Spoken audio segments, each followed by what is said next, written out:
ரோமர் 8வது அதிகாரம் ரோமர் 8வது அதிகாரம்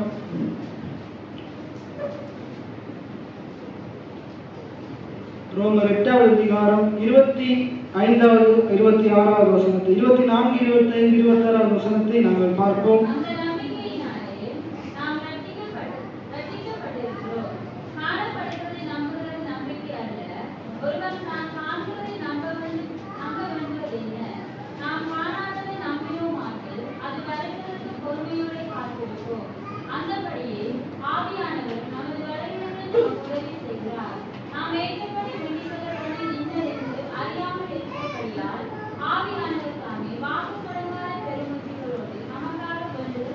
ஆமென்.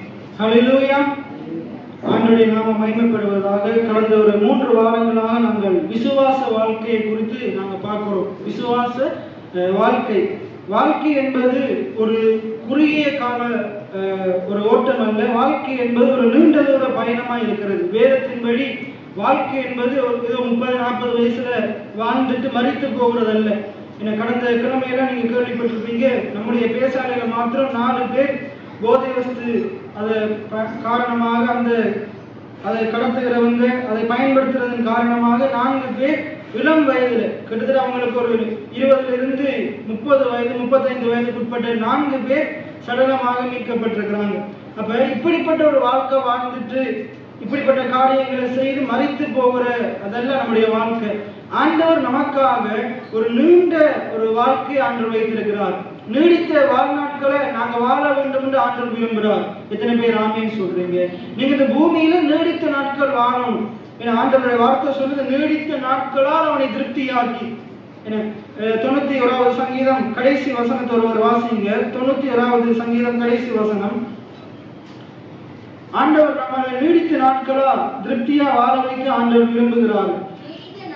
நீடித்த நாட்களாய் அவனை திருப்தியாக்கி என் ரட்சிப்பை அவனுக்கு நாங்க நீடித்த நாளா வாழணும் என்று ஆண்டவர் விரும்புகிறார். இந்த நீடித்த நாளா நாங்க வாழும்போது நம்முடைய வாழ்க்கையில பாடுகள், உபத்திரவங்கள், துன்பங்கள் இப்படிப்பட்ட காரியங்கள் ஒவ்வொரு நாளும் நாங்க முகம் கொடுக்க வேண்டியதா இருக்குது.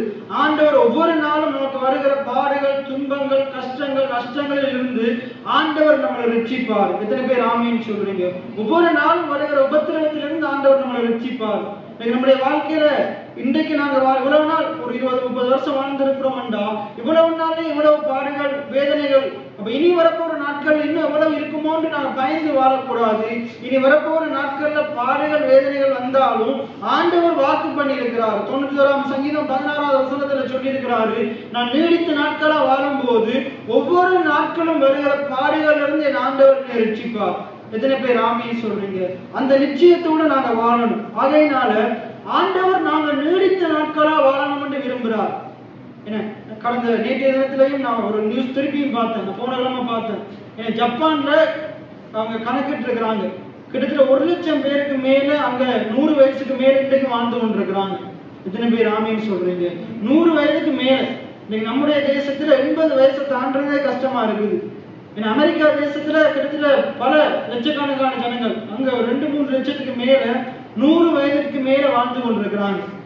அதை ஆராய்ந்து பார்க்கும் போது அநேகம் பேர் ஆண்டுடைய வார்த்தையை தியானிக்கிற ஜனங்கள். இத்தனை பேர் ஆமேன்னு சொல்றீங்க? 100 வயதுக்கு மேல அவங்க எப்படி இருக்கிறாங்க? பைபிள் சொல்லுது, அவங்க முதிர் வயதிலும் கனிதந்து பசுமையும் புஷ்டியுமா இருப்பார்களா? யாரு? ஆண்டுடைய ஆலயத்துல நாட்டப்பட்டவர்கள். தேவனுடைய பிரகாரத்துல சென்று ஆண்டுடைய வார்த்தையை கேட்கிற ஜனம் எப்படிப்பட்டவங்களா இருப்பாங்களோ, அவங்க முதிர் வயதிலும் கனிதந்து பசுமையும் அவங்க புஷ்டியுமா இருப்பாங்க. எத்தனை பேர் ஆமேன்னு சொல்றீங்க? நீங்களும் அப்படி வாழணும் தான் கர்த்தர் விரும்புகிறார். நீங்களும் அப்படி நீடித்த நாட்கள் வாழணும். கர்த்தருடைய அந்த ரட்சிப்பை ஜனங்கள் முன்பாக நீங்க வெளிச்சமாக பிரதிபலிக்கணும் என்று ஆண்டவர் விரும்புகிறார். ஆகையினால ஏதோ ஒரு 70-80 வயதுல வாழ்ந்துட்டு மறிப்பதல்ல.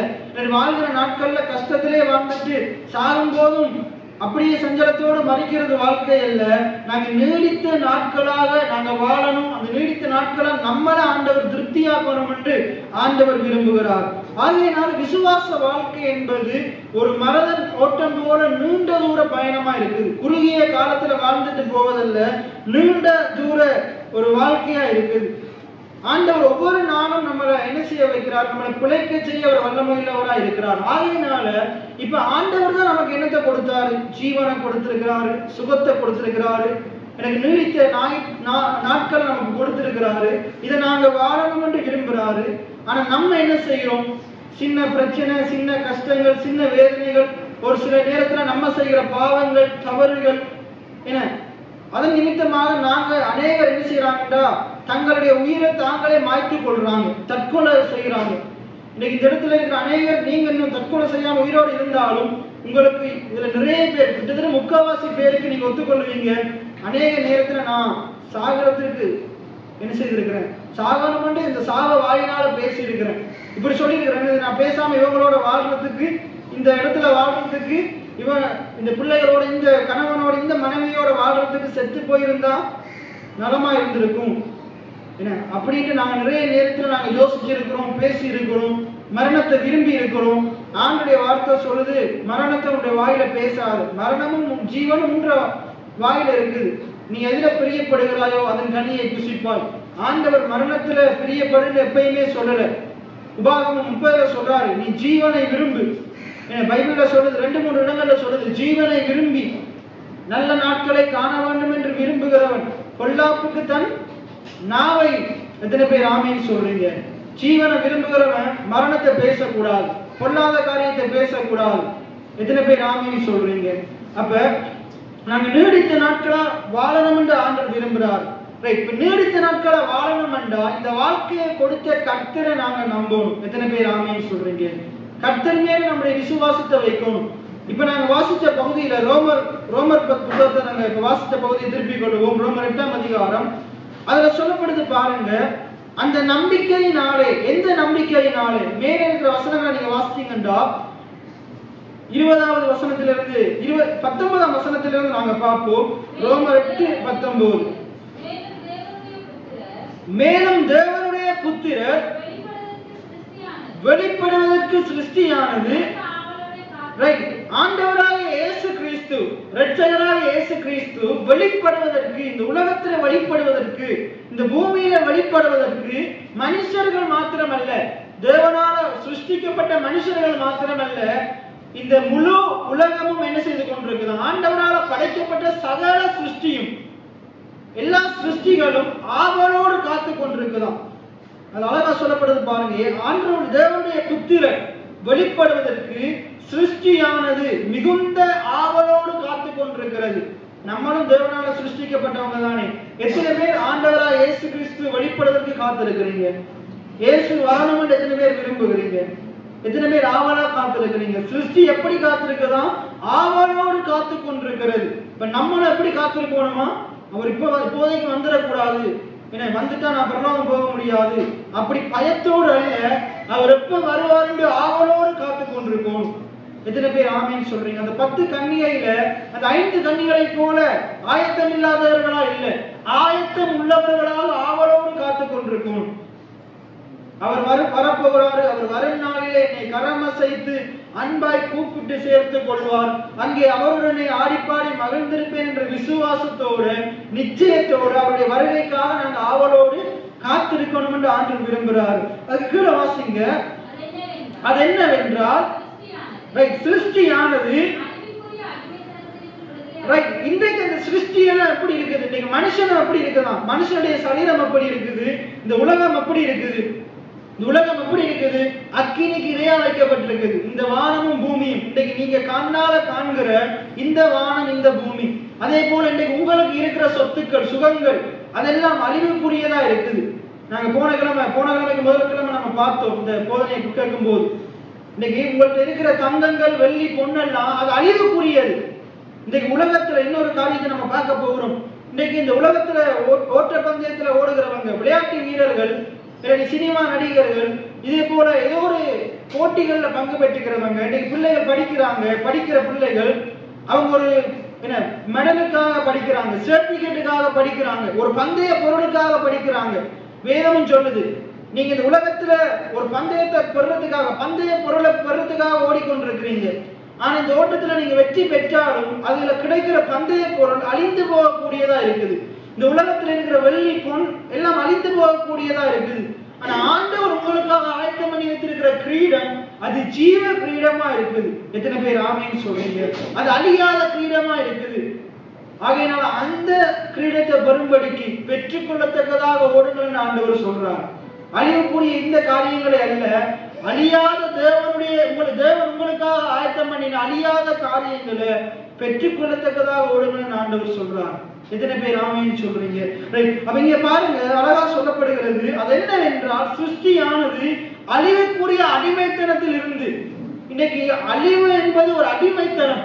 அடிமைத்தனத்துல வாழ்றவனுக்கு, சாபத்துக்கு உட்பட்டவனுக்கு எல்லா காரியங்களும் அழிந்து போகும். இன்னைக்கு நம்முடைய சரீரமும் ஒரு நாள் மண்ணுக்கு போகக்கூடியதா இருக்குது, அழிந்து போகக்கூடியதா இருக்குது. ஆனா ஆண்டவரை விசுவாசிக்கிறவன், பைபிள் சொல்றது, மரித்தாலும் பிழைப்பான். இயேசு சொல்றார், என்னை விசுவாசிக்கிறவன். மார்த்தாளை பார்த்து சொல்றாரு 11ஆம் அதிகாரத்துல, லூக்கா 11ஆம் அதிகாரத்துல ஆண்டவர் கேட்கிறாரு, இவனை நான் உயிரோடு எழுப்பவன் விசுவாசிக்கிறியா? அவர் எப்படி சொல்றாருன்னா, நீ வருகிற நாளில என்ன செய்வாரு? அவர் உயிரோடு எழுந்திருப்பார். அவர் சொல்றாரு, நான் இப்ப அவனை உயிர்த்தெழ செய்ய நான் வல்லமை உள்ளவரா இருக்கிறேன் அப்படின்னு நீ விசுவாசிக்கிறியான்னு கேட்கும் போது அவளுக்கு அப்படிப்பட்ட விசுவாசம் இல்லை. நாங்க எடுத்துக்கொள்வோம் லூக்கா 11ஆம் அதிகாரம், யோவான் 11ஆம் அதிகாரம், யோவான் 11ஆம் அதிகாரம்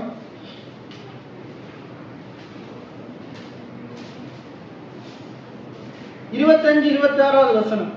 யோவான் 11:25-26 வசனம். இயேசு அவளை நோக்கி, நாங்க சொல்றாரு பாருங்க, இயேசு மார்த்தாளை பார்த்து சொல்றாரு, நானே உயிர்த்தெழுதலும் ஜீவனுமா இருக்கிறேன். என்னை விசுவாசிக்கிறவன் மரித்தாலும் பிழைப்பான். இப்ப லாசரு மரித்து போயிருக்கிறான். அவங்க பெத்தானியால வாழ்ந்து கொண்டிருந்தாங்க. லாசரு, மார்த்தாள், மரியா, இயேசு அந்த பக்கத்தால ஊழியத்துக்கு போகும்போது அந்த வீட்டுக்கு அனுதினமும் போகிறது அவருடைய வழக்கமா இருந்தாரு. அப்ப அங்க பாத்தீங்கன்னா இயேசுவுக்கு 4 நாளைக்கு, லாசரு மரிக்கிறதுக்கு 4 நாளைக்கு முன்னுக்கே இயேசுவுக்கு அந்த நியூஸ் வருது. லாசரு வியாதியா இருக்கிறான்னு நியூஸ் வருது. ஆனா 21ஆம் வசனத்துல அங்க சொல்றாரு பாருங்க, யோவான் 11:21 வாசிங்க, 21 இருந்து வாசிங்க.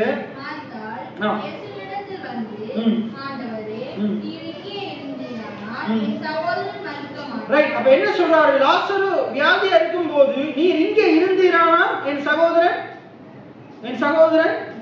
மரித்திருக்க மாட்டான். தொடர்ந்து வாசிங்க.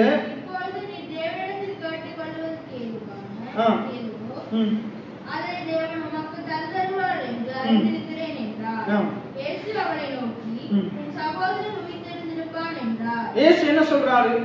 அவர் சொல்றார், நீ இங்கே இருந்து ஆனால் என் சகோதரன் மரித்திருக்க மாட்டான்.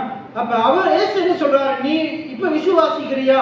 அவன் உயிர் தெழுந்திருப்பான், சகோதரன் உயிர் தெழுந்திருப்பான் என்ற விசுவாசத்தை கேட்கும் போது தொடர்ந்து வாசிங்க. அவர் சொல்றார், ஆண்டவரே நீங்க வரும்போது அந்த எல்லா ஜனங்களும் மரித்தவர்கள் முதலாவது இருந்திருப்பாங்க தானே, அப்போது மரித்து போன இந்த லாசரு என்ன செய்திருப்பான்? உயிர் தெழுந்திருப்பான்னு சொல்றாங்க. வாசிங்க.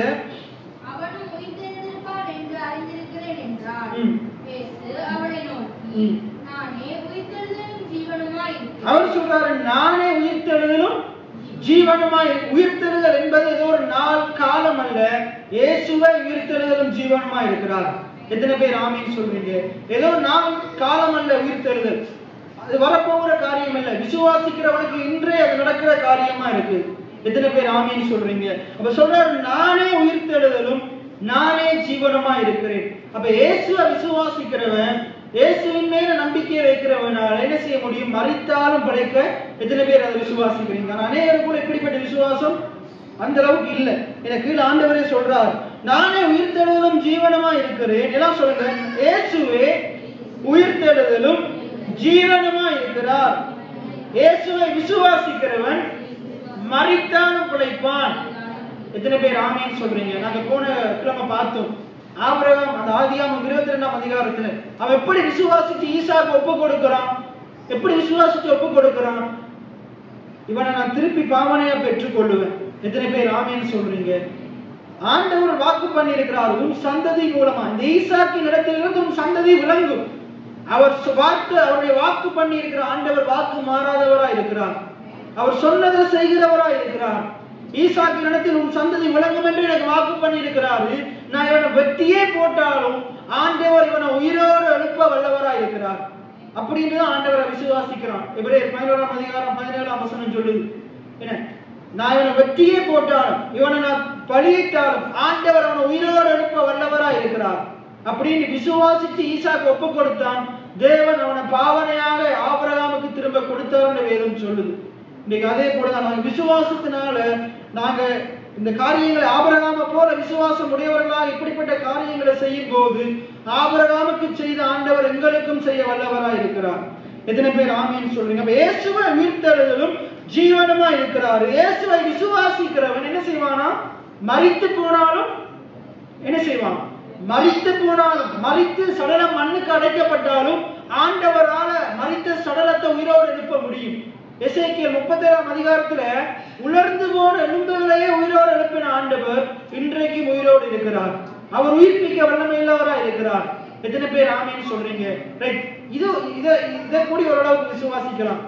என்ன, ஆனா கீழே இருக்கிற காரியத்தை வாசிங்க. உயிரோடு இருந்து என்னை விசுவாசிக்கிறவன் எவனும். எத்தனை பேர் இதை விசுவாசிக்கிறீங்க? இந்த உலகத்துல இன்றைக்கு நம்ம உயிரோடு இருக்கிறோம். யார் இயேசுவை விசுவாசிக்கிறீங்க? எல்லாம் விசுவாசிக்கிறோம். நாங்க நம்முடைய சரீரம், நாங்க மரித்து சரீரம் மண்ணுக்கு போகும். மண்ணுக்கு போன ஆண்டவர் என்ன செய்வாரு? மண்ணுக்கு போன சரீரத்தை அவர் வரும் நாளில உயிரோடு எழுப்புவார். ரைட். இங்க போட்டிருக்குது, நீ இன்றைக்கு நாம் செய்வோம் விசுவாசிக்கிறியா? இன்றைக்கு நம்ம என்ன செய்யறோம்? ஒரு பிரேதத்தை கொண்டு போய் நாங்க அடக்கம் பண்ணிட்டோம். ஆனா நாங்க விசுவாசிக்கும் போது ஆண்டவர் உயிரோடு எழுப்புவார். அதை விசுவாசிக்கிறீங்களா? அநேகருக்குள்ள அப்படிப்பட்ட விசுவாசம் இல்லை, உண்மையாகவே இல்லை. அதுக்கு அடுத்தது, இன்றைக்கு நம்ம வாழ்ந்து கொண்டிருக்கிறோம். ஆனா ஆண்டவரை நாங்க சரியான விதத்துல விசுவாசிப்போமா இருந்தா, ஆண்டவர் ஒரு மரணம் இல்லாத வாழ்க்கையை எனக்கு வச்சிருக்கிறார் விசுவாசிப்போமா இருந்தா, நாங்க மரணத்தை ருசி பார்க்காமலே அவருடைய வருகையின் போது எடுத்துக்கொள்ளப்படுவோம். அதை எத்தனை பேர் விசுவாசிக்கிறீங்க? எத்தனை பேர் விசுவாசி? அவருடைய வருகை வழிந்து வாழவும் முடியும். ஏதோ 80-70 வயது மட்டும் இல்லை, ஏதோ 120 வயது மட்டுமல்ல. அவரை விசுவாசிச்சு அதுக்கு மேலேயும் வாழ முடியும். அதுக்கு மேல வாழ்றவங்களும் இருக்கிறாங்க. எத்தனை பேர் விசுவாசிக்கிறீங்க?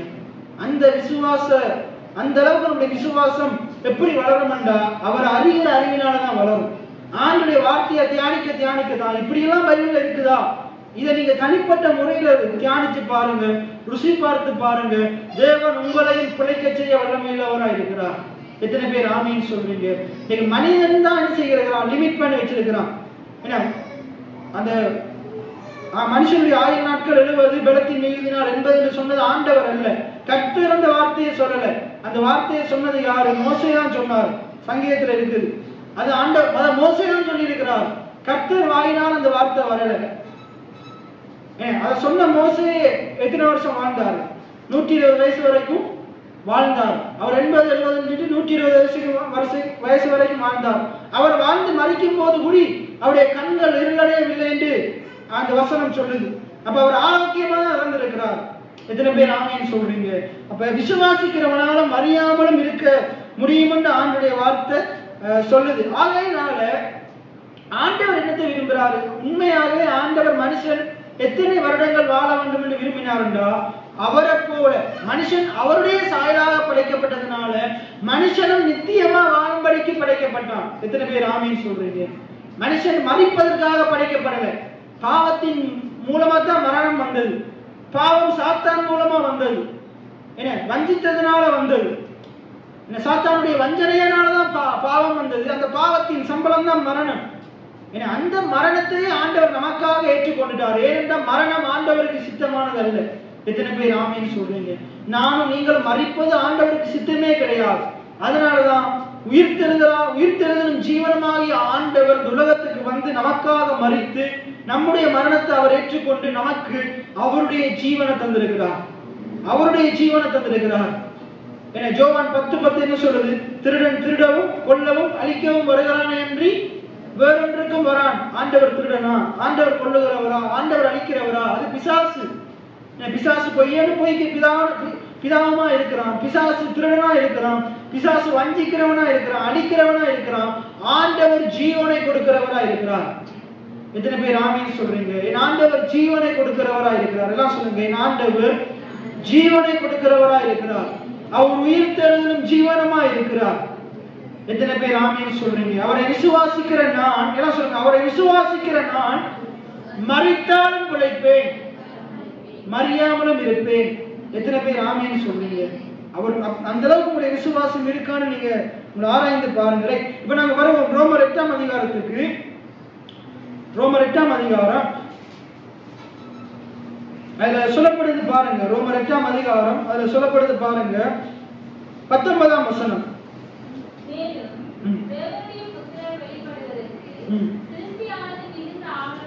இயேசுவின் வருகைக்காக முழு சிருஷ்டியும், மனுஷன் மாத்திரமல்ல தேவனால சிருஷ்டிக்கப்பட்ட எல்லாமே எப்படி காத்துக் கொண்டிருக்கிறான்? என்ன சொல்லுங்க? மிகுந்த ஆவலோடு, மிகுந்த ஆவலோடு எப்ப அவர் மேகத்தின் மேல வருவாரு அப்படின்னு மிகுந்த ஆவலோடு காத்துக் கொண்டிருக்கிறான். நம்மளும் அப்படித்தான் காத்துக் கொண்டிருக்கோம். அவரால் சிருஷ்டிக்கப்பட்ட ஜனமா நாங்க இருப்போமா இருந்தா நம்மளும் அவர் எப்ப வருவாரு மிகுந்த ஆவலோடு காத்து கொண்டிருக்கணும். அது என்னவென்றால் சிருஷ்டியானது அழிவுக்குரிய அடிமைத்தனத்திலிருந்து விடுதலையாக்கப்பட்டு, அப்ப அவர் வருகிற போது என்ன நடக்குமா? அழிவுக்குரியதாக இந்த வானம் பூமி என்ன செய்யுமா? அழியாமையை தரித்துக் கொள்ளும். அதே போல அழிவுக்குரியதாக இந்த சரீரத்துக்கும் ஆண்டவர் சாவாமையை அழியாமையை கொடுப்பார். எத்தனை பேர் ஆமென் சொல்றீங்க? ஒருவேளை மரித்து போன சடலமும் அது முதலாவது எழுந்திருந்து அந்த சரீரம் மகிமையான தேவனுடைய மகிமையான குமாரனுடைய மகிமையான சரீரத்தை போல மாறும், மறுரூபம் அடையும். எத்தனை பேர் ஆமென் சொல்றீங்க? இன்னைக்கு நாங்க பார்க்க போகிற கிறிஸ்தவ வாழ்க்கையில 4 கட்டங்கள் இருக்கு. உதாரணத்துக்கு நம்ம இங்க இருந்து கொழும்புக்கு ட்ரெயின் ஏறி போனோமா இருந்தா நிறைய ஸ்டேஷன் இருக்குது. அதே போல இடையில நிக்கிற நிறைய ஸ்டேஷன், முக்கியமான ஸ்டேஷன் இருக்குது. உதாரணத்துக்கு சொல்றேனே, மதவாச்சி ஸ்டேஷன் ஒரு முக்கியமான ஸ்டேஷன், அதுக்கு பிறகு அனுராதபுரம் ஸ்டேஷன் முக்கியமான ஸ்டேஷன், அதுக்கு பிறகு கொல்காமல் ஒரு முக்கியமான ஸ்டேஷன், 4வது ஸ்டேஷன் என்னது முக்கியமான ஸ்டேஷன் மட்டும் சொல்றேன். இடையில நிறைய ஸ்டேஷன் இருக்குது. 4வது ஸ்டேஷன் என்னது கொழும்பு. இப்ப மன்னார்ல நாங்க ஏறுறோம், மன்னார்ல ஏறி எங்க போறோம்? மதவாச்சிக்கு போறோம், அது முதலாவது. அடுத்தது எங்க போறோம்? அனுராதபுரத்துக்கு போறோம். அதுக்கு அடுத்தது எங்க போறோம்? கொல்காவளைக்கு போறோம். அதுக்கு அடுத்தது நேரா கொழும்புக்கு போறோம். இதுக்கிடையில் நிறைய சின்ன சின்ன காரியங்கள் இருக்குது, அதையும் கடந்துதான் போறோம். அதே போல ஆவிக்குரிய வாழ்க்கை அப்படித்தான். ஏன்னா 4 படிகள் இருக்குது, நாங்க போக வேண்டிய 4 படிகள். இன்னைக்கு நாங்க எந்த படியில நிற்கிறோம்னு நாங்க ஆராய்ந்து பார்க்க போகிறோம். ஆனா இன்றைக்கு நம்ம சில காரியங்களை இதை நாங்க பார்க்கும்போது உங்களுக்கு விளங்கும், இன்னைக்கு ஏன் ஊழியங்கள் வித்தியாசமா நடக்குது. நாங்க எல்லாம் திருப்பிக் கொள்வோம். அதே போல ரோமர் 8ஆம் அதிகாரம் 30 வசனத்தை பாருங்க, ஒரு வாசிங்க. ரோமர் 8 29 30 29 தம்முடைய குமாரன் அநேக சகோதரர்களுக்குள்ளே முதற் பேரானவராக இருக்கும் பொருட்டு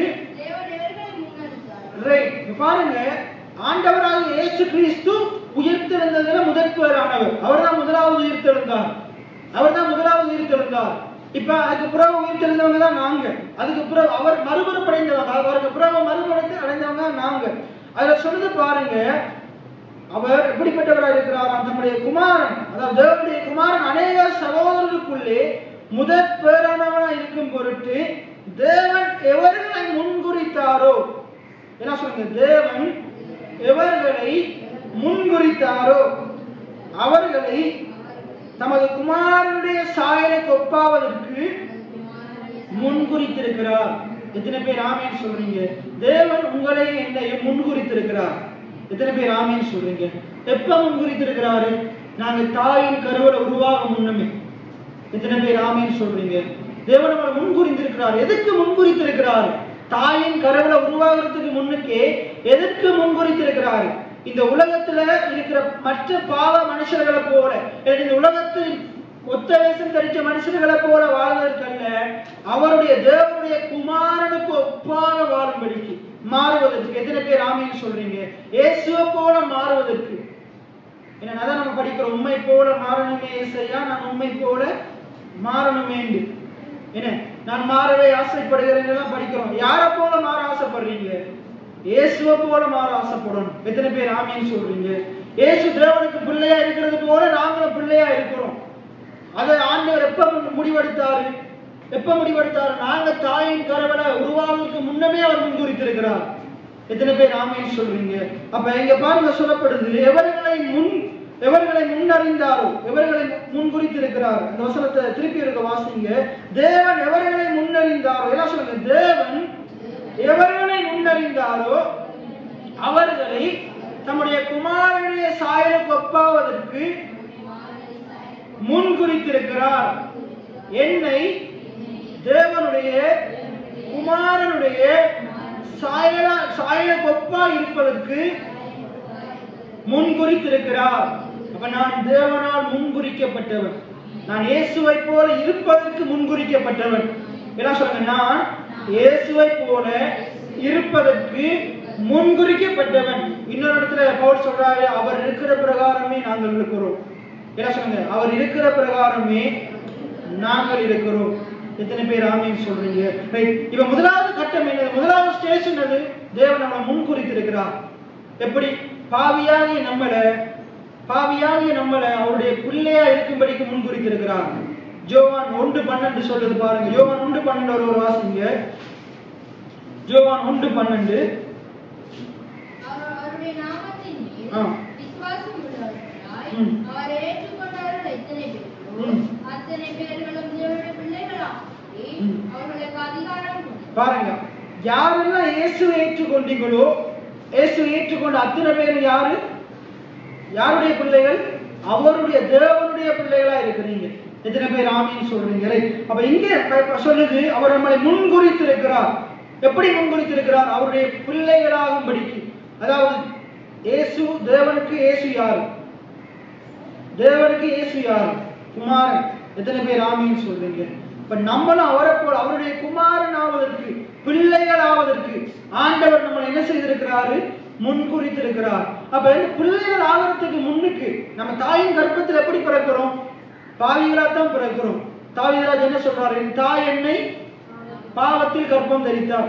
ஆனா பாவத்துல கர்ப்பம் தரிக்கும் போதே தேவன் அந்த பிள்ளையை எப்படி மாறும்படிக்கு முன்குறித்திருக்கிறார். ஒவ்வொருவரும் எப்படி மாறும்படிக்கு முன்குறித்திருக்கிறார்? தேவனுடைய பிள்ளைகளாகும்படிக்கு முன்குறித்திருக்கிறார். இப்ப தேவனுடைய பிள்ளை ஆவணமா இருந்தா குமாரனை விசுவாசிக்கும், தேவனுடைய குமாரனை விசுவாசிக்கணும். இப்ப யோவான் 1:12 சொல்லுது, அவரை விசுவாசிக்கிறவர்கள் தேவனுடைய பிள்ளைகள் ஆகும்படிக்கு அதிகாரம் கொடுத்திருக்கிறார். எத்தனை பேர் ஆமீன் சொல்றீங்க? இன்னைக்கு அவரை விசுவாசிக்கிற நானும் நீங்களும் தேவனால் முன்குறிக்கப்பட்டவர்களா இருக்கிறோம், அவருடைய பிள்ளைகளா இருக்கிறோம். இது ஆண்டவர் இப்ப முடிவு பண்ணல, நீங்க ரட்சிக்கப்பட்ட அந்த நாட்கள்ல முடிவு பண்ணல, தாயின் கருவிலே ஆண்டவர் முடிவு பண்ணிட்டார். எத்தனை பேர் ஆமீன் சொல்றீங்க? இன்னைக்கு நீங்களும் நானும் அவருடைய பிள்ளைகளா இருக்கிறோம். அதுக்கு அடுத்தது வாசிங்க. எவர்களை முன்குறித்தாரோ, ரைட், எவர்களை முன்குறித்தாரோ என்ன செய்திருக்கிறார்? அவர்களை அழைத்தும் இருக்கிறார். என்ன செய்திருக்கிறாரா? அழைத்தும் இருக்கிறாரா? முன்குறித்திருக்கிறாரு. ஆண்டவர் என்ன செய்யறார்? உங்களுடைய வாழ்க்கையில என்ன ஒரு சுவிசேஷ கூட்டத்துல கலந்து கொள்ளும் போதோ, எனக்கு இப்படிப்பட்ட ஒரு திருச்சபையில இருந்து வார்த்தையை கேட்கும் போதோ, நீங்க ரட்சிக்கப்படாம அப்படி போயிட்டு ஒரு வார்த்தைகளை எங்கேயோ சுவிசேஷ கூட்டத்திலேயோ எதிரே இருந்து நீங்க முதல்ல வார்த்தையை கேட்டு அந்த ரட்சிக்கப்பட்ட நாள்ல ஆண்டவர் உங்களை அழைத்தார். எத்தனை பேர் ஆமீன் சொல்றீங்க? ஏற்கனவே முன்குறித்துட்டாரு. ஆனா அந்த அழைக்கப்பட்ட நாளில தான் நீங்க என்ன செய்தீங்க? இயேசுவை ஏற்றுக்கொண்டு உங்களை நீங்க இயேசுவுக்கு அர்ப்பணித்து என்ன செய்தீங்க? நீங்க என்ன செய்தீங்க? தேவனுடைய பிள்ளைகளா மாற்றப்பட்டீங்க. அவர் விசுவாசித்து அவருடைய பிள்ளைகளா மாறினீங்க. ஆனா முன்குறித்தது எப்ப? நீங்க அழைக்கப்பட்ட அந்த நாள் அல்ல, தாயின் கருவிலே உங்களை முன்குறித்துட்டார். உங்களை முன்குறித்த ஆண்டவர் உங்களை அழைத்திருக்கிறார். எத்தனை பேர் ஆமீன் சொல்றீங்க? இப்ப பாருங்க, இப்ப ஆண்டவர் நம்மளை எப்படி மாத்தி இருக்கிறாருன்றா, அடுத்தது வாசிங்க. எவர்களை அழைத்தாரோ, இப்ப நிறைய பேர் கேள்வி, ஏன் இப்பெல்லாம் முதல் மாதிரி சுவிசேஷ கூட்டம் நடக்குதே இல்ல, இப்பெல்லாம் ஏன் சபையில வச்சு பிரசங்கமா பண்றாங்க, பைபிள் ஸ்டடியா இருக்கிறாங்க. இப்ப அநேகமான சபைகள்ல பாருங்க சுவிசேஷ கூட்டம் நடக்கிறது இல்லை, முதல் மாதிரி சுவிசேஷம் கூட்டம் நடக்கிறது குறைவு. ஏன்னா இப்ப இந்த உலகத்தின் சபையானது அடுத்த பரிமாணத்துக்குள்ள போயிருச்சு. இன்னொரு குறிப்பிட்ட வருடத்துக்கு முன்னுக்கு நம்ம பார்த்தோமா இருந்தா ஒரே சுவிசேஷ கூட்டம், மாதத்துக்கு எத்தனையோ சுவிசேஷ கூட்டம் நடந்து கொண்டே இருக்கும். ஆனா இப்ப அது குறைந்து இப்ப என்ன நடக்குது? சபையில ஜனங்கள் அமர வச்சு ஜனங்களுக்கு நீங்கள் நீதிமான்கள் என்று அறிவிக்கிறது கூட்டங்கள் நடந்து கொண்டிருக்குது. ஒரு நாள் சுவிசேஷ கூட்டத்துல நீ பாவி மனம் திரும்புன்ற நற்செய்தி கேட்டுச்சு, பாவியே மனம் திரும்புன்ற செய்தி கேட்டுச்சு. இன்றைக்கு சபைகளுக்குள்ள நற்செய்தி பிரசங்கிக்கப்படுது. அதாவது தேவனால பாவத்திலிருந்து விடுதலையாக்கப்பட்டு அழைக்கப்பட்டு அவருடைய பிள்ளைகளாக்கப்பட்ட ஜனங்களுக்கு நீங்க பிள்ளைகளால் சுதந்திரமாமே, நீங்கள் ஆபிரகாம் விசுவாசிச்சதால அவன் நீதிமான் என்று எண்ணப்பட்டான், நீங்க குமாரனை விசுவாசிக்கிறதால நீங்க நீதிமான்கள் ஆக்கப்பட்டீங்க என்று பிரசங்கம் பண்ணப்படுகிறது. எத்தனை பேர் ஆமேன்னு சொல்றீங்க? இன்னைக்கு இந்த கட்டத்துல நாங்க இருக்கிறோம், இந்த ஸ்டேஷன்ல நாங்க இருக்கிறோம்.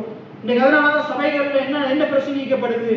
நீங்க நீதிமான்கள் என்ற நற்செய்தி பிரசங்கிக்கப்பட்டு கொண்டிருக்குது. அப்ப முதலாவது என்ன செய்திருக்கிறார் தேவன்? தாயின் கருவில உருவாக முன்னமே நம்ம என்ன செய்திருக்கிறாரு? முன் குறித்திருக்கிறார். அடுத்தது என்ன செய்திருக்கிறாரு? அடுத்தது என்ன செய்திருக்கிறார்? அழைத்திருக்கிறார். இப்ப நம்ம என்ன செய்யறாரு? நம்மளை நீதிமான்கள் ஆக்கி இருக்கிறார். எத்தனை பேர் ஆமேன்னு சொல்றீங்க? அது சொல்றது, எவர்களை அழைத்தாரோ அவர்களை நீதிமான்கள் ஆக்கியும் இருக்கிறார். எத்தனை பேர் தேவனால் அழைக்கப்பட்டவங்க? நீங்க தேவனால் அழைக்கப்பட்டுதான் நான் ரட்சிக்கப்பட்டேன், இல்லாட்டி நான் என்ற சொந்த முயற்சியினால் ரட்சிக்கப்பட்டேன்னு சொல்றாங்க. தேவனால முன்குறிக்கப்பட்டு அழைக்கப்பட்டுதான் நாங்க ரட்சிக்கப்பட்டிருக்கிறோம். நாங்க ரட்சிக்கப்பட்டுதான் ஆண்டுடைய கிருபை. எத்தனை பேர் ஆமேன்னு சொல்றீங்க? அப்ப நீங்க நீதிமான்களா இருக்கிறீங்க. எத்தனை பேர் ஆமேன்னு சொல்றீங்க? நீங்க தேவனால நீதிமான்களாக்கப்பட்டிருக்கிறீங்க. இன்னொருவர் ரோமர் 5:19 வாசிங்க. ரோமர் 5:19. அன்றியும் ஆதாமினுடைய கீழ்ப்படியாமையினாலே, ஆதாம் தேவனுடைய வார்த்தைக்கு கீழ்ப்படியாதனால எல்லாரும் அநேக மக்கள் எப்படி ஆக்கப்பட்டாங்கன்னா பாவிகள் ஆக்கப்பட்டாங்கன்னா. பிறக்கிற ஒவ்வொரு பிள்ளை எப்படி பிறக்குது? பாவத்துல பிறக்குது. அடுத்த வாசிங்க. இயேசுவினுடைய கீழ்ப்படிதலினாலே அநேகர் நீதிமான்களாக்கப்படுவார்கள். இயேசு கல்வாரி சிலுவையில தம்மை தாமே பலியாக ஒப்பு கொடுத்ததுனால, பிதாவின் சித்தத்துக்கு கீழ்ப்படிந்து தம்மையே ஒப்பு கொடுத்ததுனால, நம்முடைய மரணத்தை சுமந்து கொண்டதுனால, இயேசுவை விசுவாசிக்கிற பிள்ளைகளை அவர் அவருடைய நீதியை கொடுத்து நம்மளை நீதிமான்கள் ஆக்கி இருக்கிறார். இதுதான் நற்செய்தியா இருக்குது. இப்ப நாங்க இங்க வருவோம் 30வது வசனத்துக்கு. எவர்களை அழைத்தாரோ அவர்களை நீதிமான்களாக்கியும் இருக்கிறார். அதுக்கு அடுத்ததை வாசிங்க. எவர்களை நீதிமான்களாக்கினாரோ அவர்களை மகிமைப்படுத்தியும் இருக்கிறார். மகிமைப்படுத்தி இருக்கிறார் என்னது அப்படின்னு கேட்கலாம். நீங்க என்னது கேட்கலாம். மகிமைப்படுத்தி இருக்கிறது என்னது? இப்ப நாங்க வருவோம் யோவான் 11ஆம் அதிகாரத்துக்கு. யோவான் 11ஆம் அதிகாரம் 25-26 வாசிங்க. இயேசு மார்த்தாளை நோக்கி, நானே உயிர்த்தெழுதலும் ஜீவனுமா இருக்கிறேன், என்னை விசுவாசிக்கிறவன், என்னை இயேசுவை விசுவாசிக்கிறவன் மரித்தாலும் பிழைப்பான், உயிரோடு இருந்து அவரை விசுவாசிக்கிறவன் எவனும் எப்ப அறியாமல் இருப்பானா? என்றென்றைக்கும்.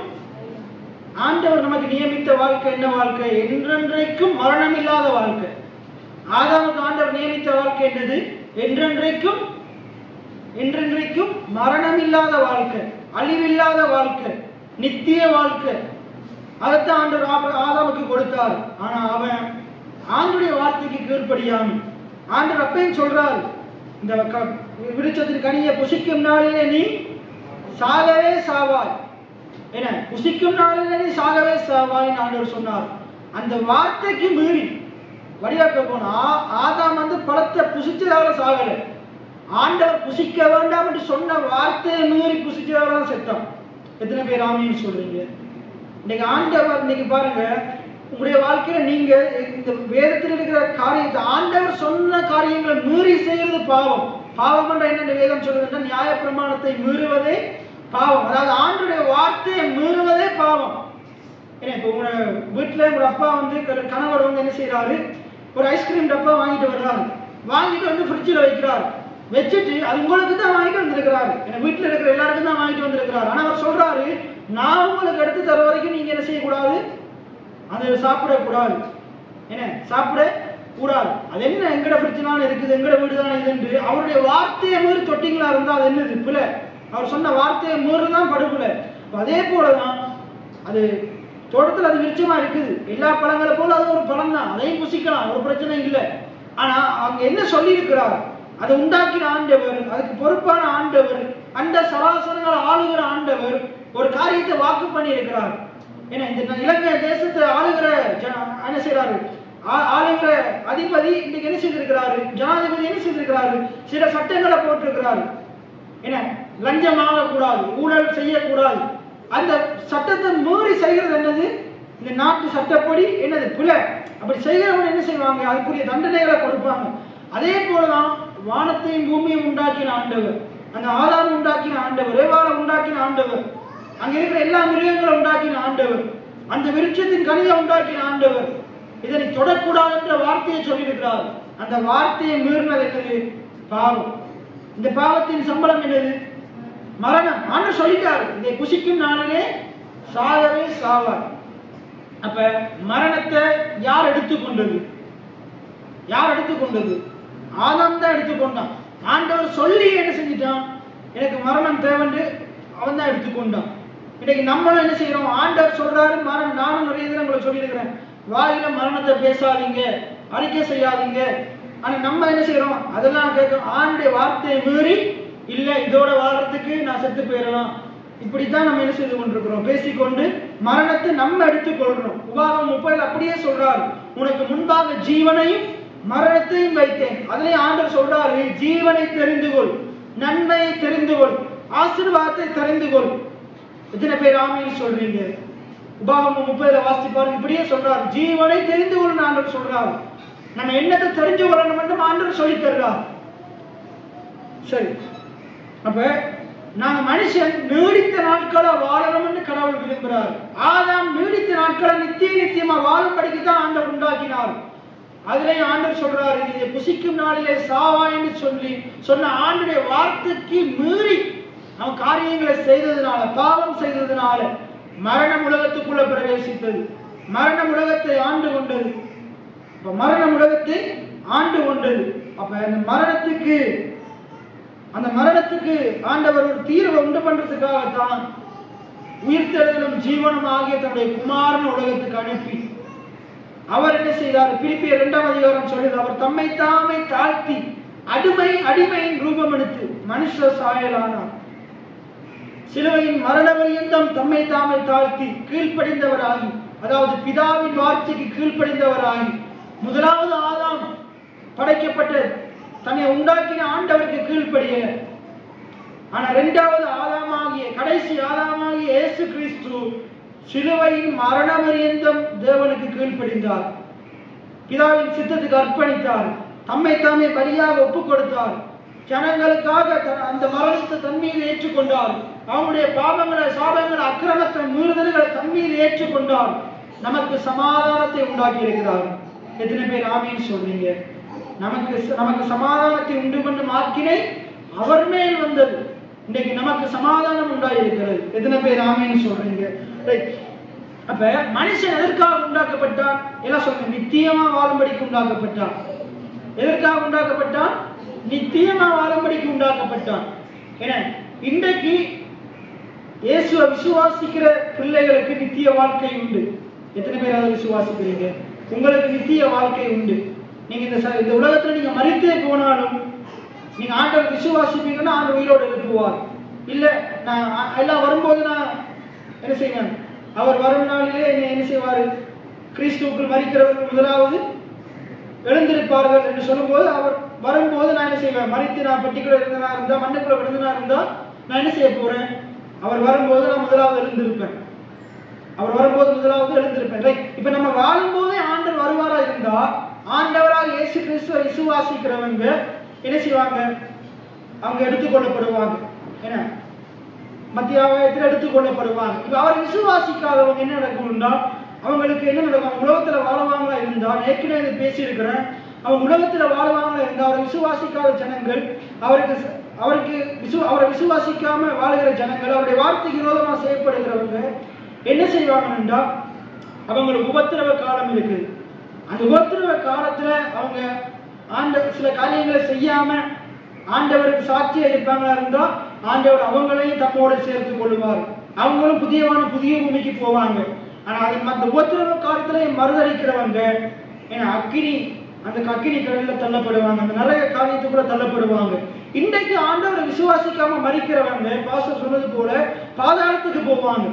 இன்றைக்கு ஆண்டவர் விசுவாசிச்சு மரிக்கிறவங்க ஆவிகள் தங்குகிற இடம், பரதீசு எனப்படுகிற அந்த பரதீசுக்கு போவாங்க. எத்தனை பேர் ஆமீன்னு சொல்றீங்க? அப்ப ஆண்டவர் என்னத்தை விரும்புகிறார் என்றா, இந்த உலகத்துல நீங்க வாழணும்னு விரும்புகிறார். ஏதோ குறிப்பிட்ட காலம் அல்ல, நித்திய காலமா இருக்கிற நீடித்த நாட்களா வாழணும் என்று விரும்புகிறார். வாழ்ந்து என்ன செய்யணும்? நோவாவை போல ஜனங்களுக்கு சொல்லணும், ஏன்னா ஒரு பெரிய வெள்ளம் வரப்போகுது, பெரிய அழிவு வரப்போகுது, ஆண்டவராக இயேசு கிறிஸ்துவ விசுவாசி அப்படின்னு சொல்லணும். ஆண்டவராக இயேசு விசுவாசி, நீயும் என் வீட்டாரும் ரட்சிக்கப்படுவீர்கள் சொல்லணும். இயேசுவை விசுவாசிக்கிறதுக்கு நேரம் நாங்கள் ஜனங்களை நடத்தணும். இதுதான் விசுவாச வாழ்க்கையா இருக்குது. என்ன, நம்மளை ரட்சித்த ஆண்டவர் இந்த ஜனங்களை ரட்சிக்க வேண்டும் என்று நாங்கள் பிரயாசப்படணும், விரும்பணும், அவங்களுக்கு சுவிசேஷத்தை சொல்லணும். விசுவாச வாழ்க்கை என்பது என்னது? குறுகிய கால வாழ்க்கை அல்ல, அது நீண்ட தூர வாழ்க்கை பயணமா இருக்குது. எத்தனை பேர் விசுவாசிக்கிறீங்க? விசுவாச வாழ்க்கை என்ற என்னது? ஒரு நீண்ட தூர வாழ்க்கை பயணம், நீடித்த நாட்களை வாழுகிற ஒரு வாழ்க்கை தான் விசுவாச வாழ்க்கை. இப்ப இந்த விசுவாச வாழ்க்கையை வாழணும் என்றா, நீடித்த நாட்களா வாழணும் என்றா, நமக்கு ஒரு காரியம் தேவை. நமக்கு ஆர் தேவை? ஆண்டவர் தேவை. என்ற பைபிள் சொல்லுது. ஆபகுக் 2ஆம் அதிகாரம் 4வது வசனம், ரோமர் 1ஆம் அதிகாரம் 17வது வசனம், கலாத்தியர் 3வது அதிகாரம் 11வது வசனம், எபிரேயர் 10ஆம் அதிகாரம் 38ஆம் வசனம். ஏனென்றால் விசுவாசத்தினாலே நீதிமான் பிழைப்பான்.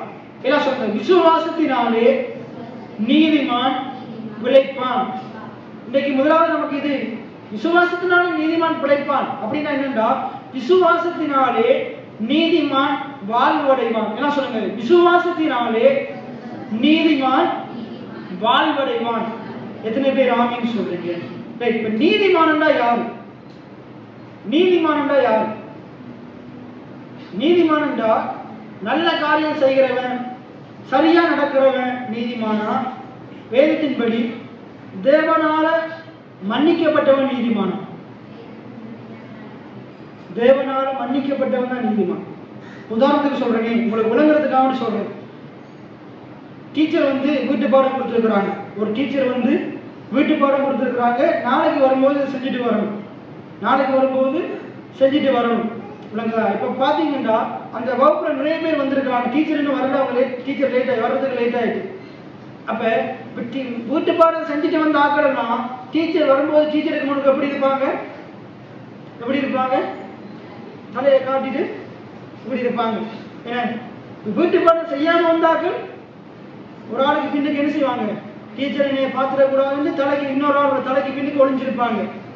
என்ன, பாஸ்டர் நீ ஜெபிக்க சொல்லிடக்கூடாது ஒளிஞ்சிருக்கிறது போல ஒளிஞ்சிருப்பாங்க. என்ன, ஆனா டீச்சர் பிந்தி வரும்போது ஒரு மாணவன் பிந்தி வந்து வழியில நிற்கிறான். எங்க இருக்கிறான்? வெளியில இருக்கிறாங்க. வர்ற வழியில் என்ன நீ பிந்தி வந்துட்டியான்னு கேட்கும்போது, பிந்தி வந்துட்டேன். ஏன் பிந்தி வந்து கேட்க அவன் என்ன செய்யறான்னு சொல்றான், ஐயோ பிந்தி வந்துட்டேன், இதுக்காக தான் பிந்தி வந்தேன்னு சொல்லிட்டு சொல்றான்.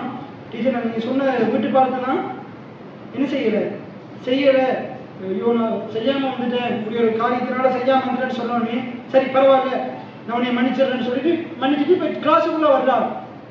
கிளாஸுக்குள்ள வர்றாரு. இவன் வந்து என்ன செஞ்சுட்டான்? டீச்சர்கிட்ட மன்னிப்பை பெற்றுட்டான். இவன் வீட்டு பாடம் செய்யறன்றது டீச்சருக்கு தெரியும். இப்போ இவனுக்கு என்ன நடக்குது? அவன் பிரச்சனையை சொல்லிட்டான், அதனால மன்னிப்பை பெற்றுட்டான். ரைட். இப்போ உள்ளக்குள்ள அந்த கிளாஸ் ரூமுக்கு உள்ள டீச்சர் வந்துட்டாங்க. இப்போ டீச்சர் வரும்போது அந்த இடத்துல நிறைய மாணவர்கள் இருக்கிறாங்க, நிறைய மாணவர்கள் இருக்கிறாங்க. இப்போ அந்த நிறைய மாணவர்கள் இருக்கும்போது வீட்டு பாடம் செஞ்சாக்கள் அப்படி இருப்பாங்க, தைரியமா இருப்பாங்க. என்ன, தலையை நிமிர்ந்துட்டு தைரியமா இருப்பாங்க. வீட்டு பாடம் செய்யாதவர்கள் எப்படி இருப்பாங்க? பயந்து ஒளிஞ்சு கொண்டு டீச்சரை கூப்பிட்டுறக்கூடாது, வீட்டு பாடம் செஞ்சுட்டீங்களான்னு கேட்கவே கூடாதுன்னு இருப்பாங்க. அப்படித்தானே? கேட்கவே கூடாதுன்னு இருப்பாங்க. ஆனா டீச்சர் மன்னிப்பு பெற்றவன் எப்படி இருப்பான்? அவனும் தைரியமா இருப்பான்.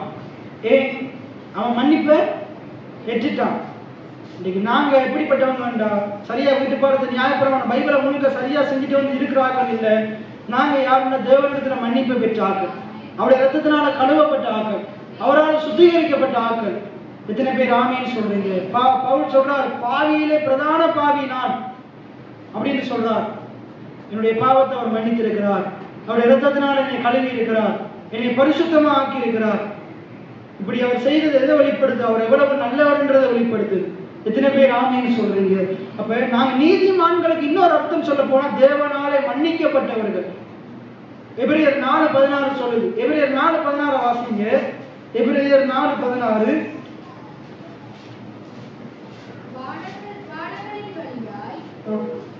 அது இல்லை, இரக்கத்தை பெறவும் ஏற்ற சமயத்தில் சகாயம் செய்யும் கிருபை அடையவும் தைரியமாய் பாருங்க. அந்த கிருபாசன தண்டையில சேருகிற சாக்கியத்தை எது உண்டு பண்ணிருக்கு? நமக்கு ஆண்டவராகிய இயேசு கிறிஸ்துவின் இரத்தம் உண்டு பண்ணிருக்கு. அதுதான் நம்மளை நீதிமான மாத்தி இருக்குது. இத்தனை பேர் ஆமீன் சொல்றீங்க. விசுவாச வாழ்க்கைன்றது குறுகிய காலம் வரை வாழ்ந்துட்டு போறதில்ல. அது என்னது? நீண்ட தூர வாழ்க்கை பயணம்.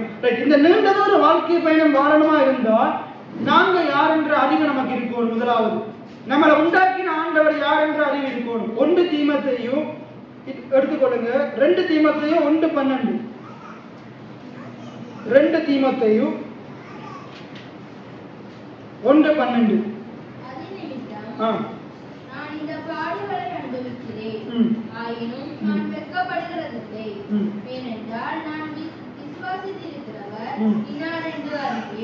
பவுல் சொல்றாரு பாருங்க. மேல நீங்க வாசிச்சீங்க, 7ல இருந்து வாசிச்சீங்கன்னா பவுல் சொல்றாரு, தேவன் நமக்கு பயமுள்ள ஆவியை கொடாமல் களமும் அன்பும் தெரிந்த புத்தியும் உள்ள ஆவியை கொடுத்திருக்கிறார். கீழே நீங்க வாசிச்சீங்கன்னா இயேசுவின் பிரசன்னமாவதினாலே வெளிப்படுத்தப்பட்ட தேவனுடைய கிருபை. அப்படின்னா என்னன்னா, இயேசு மரணத்தை பரிகரித்திருக்கிறார். எல்லாம் சொல்லுங்க, இயேசு என்னுடைய மரணத்தை பரிகரித்து ஜீவனையும் அழியாமையையும் வெளியரங்கமாக்கி இருக்கிறார். எத்தனை பேர் ஆமீன் சொல்றீங்க? இப்ப பவுல் இதைத்தான் சொல்றாரு. என்னதான் சொல்றாரு? இதைத்தான் சொல்றாரு. ஜீவனை அழியாமையை நான் என்ன செய்யறேன்? பிரசங்கிக்கிறதுக்காகவே இயேசு வெளிப்படுத்தி இருக்கிற கிருபையாகிய ஜீவனையும் அழியாமையையும் பிரசங்கிக்கிறதற்காகவே என்னை பிரசங்கியாகவும் அப்போஸ்தலனாகவும் ஒரு ஜாதிகளுக்கு போதகனாகவும் ஆண்டவர் நியமித்திருக்கிறார். பவுலை என்னத்துக்கு பிரசங்கம் பண்றதுக்கு போதகனா நியமித்திருக்கிறாரு? ஜீவனையும் என்னத்தை பிரசங்கம் பண்றதுக்கு? ஜீவனையும், எல்லாம் சொல்லுங்க, ஜீவனையும் அழியாமையையும். சரி, அதுக்கு அடுத்ததான் சொல்றாரு, அதை சொல்லிதான் சொல்றாரு, அது நிமித்தமாகவே, எது நிமித்தமாகவே? ஜீவனையும் அழியாமையையும் நாம் பிரசங்கம் பண்றது நிமித்தமாகவே என்ன நடக்குதுண்டா? நிறைய பாடுகள் வருது. ஏன்னா சரியான காரியத்தை பிரசங்கம் பண்றதால நிறைய எதிர்மறையான காரியங்கள் வரும், நிறைய எதிர்ப்புகள் வரும், நிறைய பாடுகள் வரும், நிறைய துன்பங்கள் வரும். ஆனா இதெல்லாவற்றையும் நான் அனுபவித்தாலும் நான் வெட்கப்படுகிறது இல்லை. எத்தனை பேர் ஆமீன் சொல்றீங்க? நான் சத்தியத்தை குறிச்சு வெட்கப்படுகிறது இல்லை, நான் ஆண்டவரை குறிச்சு வெட்கப்படுகிறது இல்லை, நான் ஆண்டவரை பத்தி பேசுகிறத குறிச்சு வெட்கப்படுகிறது இல்லை. ஏனென்றா எனக்கு ஒன்று தெரியும், நான் விசுவாசிக்கிறவர் இன்னார் என்பது எனக்கு தெரியும். எத்தனை பேர் ஆமீன் சொல்றீங்க? நான் விசுவாசிக்கிறவர் இன்னார் என்பது எனக்கு தெரியும். கீழே அவர் சொல்றாரு, அவர் என்னை காத்துக் கொள்ள வல்லவராய் இருக்கிறார், வருகிற பாடுகளில் இருந்து என்னை காத்துக்கொள்ள வல்லவராய் இருக்கிறார். எத்தனை பேர் ஆமீன் சொல்றீங்க? இன்னைக்கு முதலாவது நாங்க பார்த்தோம், நம்முடைய விசுவாச வாழ்க்கை என்கிறது ஒரு குறுகிய கால பயணம் அல்ல, அது நீண்ட தூர பயணமா இருக்குது. அது மரதன் போல நாங்க ஓட வேண்டிய பயணமா இருக்குது. எபிரேயர் 12:2 சொல்லுது, மேலும் எனக்கு மேகம் போன்ற இத்தனை திரளான சாட்சிகள் நம்மை சூழ்ந்து கொண்டிருக்க பாரமான யாவற்றையும் நம்மை நெருக்கி நிற்கிற பாவத்தையும் உதரை தள்ளிவிட்டு விசுவாசத்தை தொடக்குகிறவரும் விசுவாசத்தை முடிக்கிறவருமாகி அவரை நோக்கி பொறுமையோடு ஓடக்கடவும் என்று சொல்லுது. பவுல் சொல்றாரு, விசுவாசத்திலே நல்ல போராட்டத்தை போராடு, நித்திய ஜீவனை பெற்றிக்கொள், அநேக சாட்சிகளுக்கு முன்பாக நல்ல அறிக்கை பண்ணுகிறவனா இரு. என்ன அதுக்கப்புறம் சொல்றாரு, இன்னைக்கு இன்னொரு காரியமும் நாங்க பார்த்து நாங்க முடிக்க போகிறோம். இன்னைக்கு நம்ம எல்லாம் மறிக்கும் போது என்ன செய்வாங்க? பேனர் அடிச்சு என்ன செய்வாங்க? நம்மளோட படத்தை போட்டு மலர்வு என்னது உதிர்வுன்னு போடுவாங்க, போட்டு டேட் எல்லாம் போடுவாங்க. அதுக்கு கீழே ஒரு வசனம் எழுதுவாங்க, என்னது? ஓட்டத்தை முடித்தேன், விசுவாசத்தை அம்புட்டும் போய், என்னது அம்புட்டும். அப்படி போறதுனால அந்த சரீரம் என்ன செய்ய போறது இல்லை, உயிரோடு எழுப்பப்பட போறது இல்லை, ஆண்டவர்கிட்ட போக போறதும் இல்லை. ஏன்னா கிடத்துல எங்களோட சென்டர்ல ஒரு நாலாவட்டாரத்தில் இந்த கிடத்துல இறந்தவர் தான் ஒரு கொடியர். என்ன அவர் வந்து இன்னொரு மதத்தை சார்ந்தவர், கத்தோலிக் மதத்தை சார்ந்தவர். அப்போ எங்களை இங்கே போஸ்டர் அடிக்கிறாங்க, எங்களை இதெல்லாம் நோட்டீஸ் அடிக்கிறாங்க. இப்போ அடிக்கும்போது இந்த வசனத்தை அடிக்கிறாங்க, அவன் அக்கிரமத்தை செஞ்சு என்ன செய்யறாங்க, தேவையில்லாத தொழிலை செஞ்சு என்ன எத்தனை தடவை சொல்லி அதை கேட்காம செஞ்சு அதன் மூலமாக செஞ்சு மறைச்சு அவனை செஞ்சா போயிட்டான். தன்னுடைய உயிரை தானே என்ன செஞ்சுட்டு அழித்து கொண்டுட்டான். இப்போ அவனை கீழே என்ன போடுறாங்க, ஓட்டத்தை முடித்தாராம், விசுவாசத்தை காத்து கொண்டாராம், நித்திய கிரீடம் அவருக்காக வைக்கப்பட்டிருக்கிறான். இது என்னது அப்படி எழுதுறதால, அங்கே வச்சு கோயிலில் வச்சு பூசை செய்யறதுனால, பாஸ்டர் வந்து இதை நாங்கள் விதைக்கிறோம், இதை எழுந்து அங்கே போகணும்னு சொல்றதுனால போறது கிடையாது. போறது அந்த ஆத்மா ஆண்டவரை விசுவாசிச்சிருக்குதா என்ன. இன்னைக்கு அதே போல நம்முடைய வாழ்க்கை நம்ம ஒரு நாள் மறைக்கும் போது என்ன நமக்கு பேனர் அடிக்கிறதாலேயோ நோட்டீஸ் அடிக்கிறதாலேயோ அதில் வசனம் போடுறதாலேயோ நம்ம எங்கே போறது கிடையாது. ஆண்டுடைய நித்திய இழைப்பாளர்களுக்குள்ள பிரவேசிக்க போறது கிடையாது. இந்த பூமியில வாழ்கிற நாட்கள் நீ அவரை நம்பி வாழ்ந்தியா, அவரை விசுவாசிச்சு வாழ்ந்தியா என்ன, அதன் அடிப்படையில் தான் என்ன செய்யப்பட போறோம். நம்ம அவர் வருகிற நாளில் என்ன செய்ய போறோம், நித்திய வாழ்க்கைக்குள்ள பிரவேசிக்க போகிறோம். ஆகையினால நாங்கள் எச்சரிக்கை உள்ளவங்களா நாம் இருக்கணும். அப்ப இந்த வசனம் சொல்லுது பாருங்க, பவுல் என்ன சொல்றாரு, பாடுகள் உபத்திரம் வருது, ஆனா நான் பாடுகள் உபத்திரம் மத்தியிலையும் நான் ஆண்டவரை விசுவாசிக்கிறேன். ஏனென்றால் நான் விசுவாசிக்கிற ஆண்டவர் இன்னார் என்பதை நான் அறிந்திருக்கிறேன்.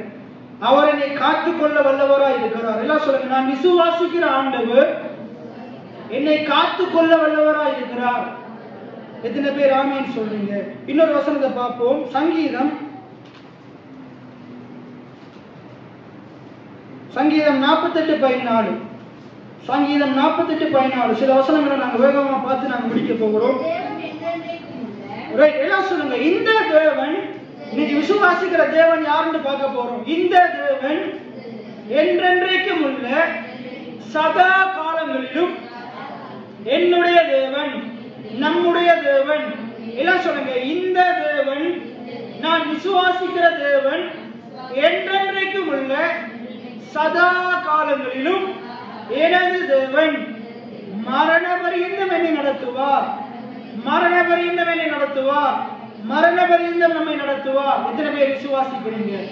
நீங்க மரண பரியந்தம் உங்களோட கணவன் உங்களோட கூட இருப்பாரோ தெரியல, என்ன பேர் சொல்லிட்டீங்க, மனைவி உங்களோட இருப்பாங்களோ தெரியல, பிள்ளைகள் உங்களோட கூட இருப்பாங்களோ தெரியல, பெற்றோர் உங்களோட கூட இருப்பாங்களோ தெரியல, உங்களோட சகோதரர்கள், உறவினர்கள், நண்பர்கள் உங்களோட கூட இருப்பாங்களோ தெரியல, உங்களுக்கு இருக்கிற சொத்து சுகம் இருக்குமோ தெரியல. ஆனா கடைசி வரையிலும் கர்த்தர் உங்களோடு இருப்பார், அவர் உங்களை நடத்துவார்.